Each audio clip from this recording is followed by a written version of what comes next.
Hi, folks. I want to talk a little bit about the number one remedy for sales call reluctance. And it's a process called thought realignment. So, any of the types of call reluctance that are listed in the SPQ are curable by thought realignment. So, let's start with that. Thought realignment is our version of penicillin, if you will, for the head trash that commission salespeople quite frequently possess that are stopping them dead in their tracks. So much potential, so much ambition, but then you get to that moment of truth when it's time to reach out to that prospect. And typically, sales call reluctance starts with a three-letter word, BUT, but. It sounds like this. I know I need to call Mr. Smith back. I left him a voicemail 2 days ago, but man, I don't think I've given him enough time to listen to the voicemail. So if I call him today, I'm going to look like that pushy sales guy. Or this, you know, Mr. Smith, he's been my client for several months, and my manager wants me to start asking my clients for referrals, but I don't think I've. Did you hear the word but? But I don't think I've given him enough time to really see the value that I'm helping him and his company create, and that our organization is helping his company benefit from.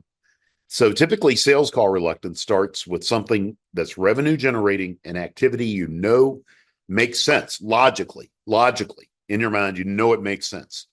Then you insert the keyword but. And then most salespeople take an escape route. They go do something that's a non-revenue generating activity, but it's still business related. That's how, at the end of the day, as salespeople, we're able to feel okay about ourselves because we're not feeling quite as guilty. Man, I worked hard today. But then if you've got a lot of sales call reluctance, if you do an assessment of what you did that particular day, you're going to be like, oh man, I put all my energy, all my focus in these things that aren't making me a penny. So thought realignment, quite simply, is asking yourself when after in that line of fire, when, and going back to my examples, when you say, I could call Mr. Smith today, but I left him a voicemail 2 days ago. If I call him again today, I'm going to look like that pushy salesperson. Go one step further and ask yourself three words. It's a question.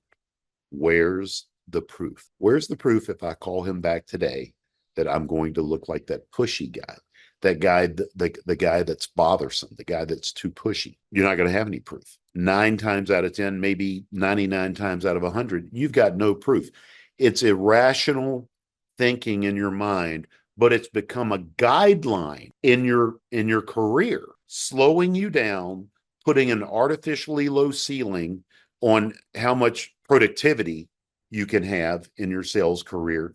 And typically it's irrational thinking, and it's a debilitating thought process. So thought realignment, quite simply put, is when you're at that moment of truth and you're getting ready to take an escape route and do a non-revenue generating activity.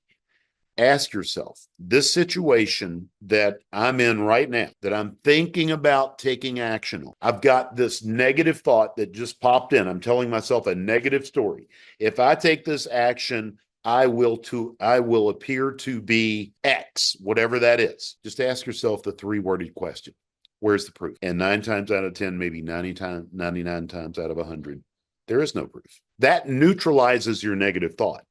Now you can create a new motivating story.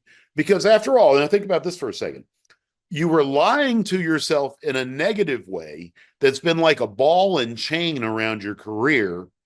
Why don't you lie to yourself in a positive way? And maybe it sounds like this. Well, I left him that voicemail 2 days ago. I need to call him back just so he knows that I'm still interested in getting to meet him. And so he knows that I'm thinking that he's special today. After all, I had to think before I dialed his number on my cell phone or clicked on his contact info. I had to think of him. In essence, that means he's special. Why would you put that off? Why would you think, wait a minute, I can't show him he's special today. I'm going to wait until next week to show him he's special again. By the way, last thing I'll say on this video is if you have somehow migrated into a prospecting process of reaching out to a prospect, let's say on a Monday, and then you feel the right thing to do is to give them a week and reach out to them again next Monday, don't even bother making that first call. That is horrible. If you feel that's the right way, that means you are inundated with these irrational head trash related thoughts that need to be cleansed by utilizing this process called thought realignment. Thank you for watching the video. Have a great day.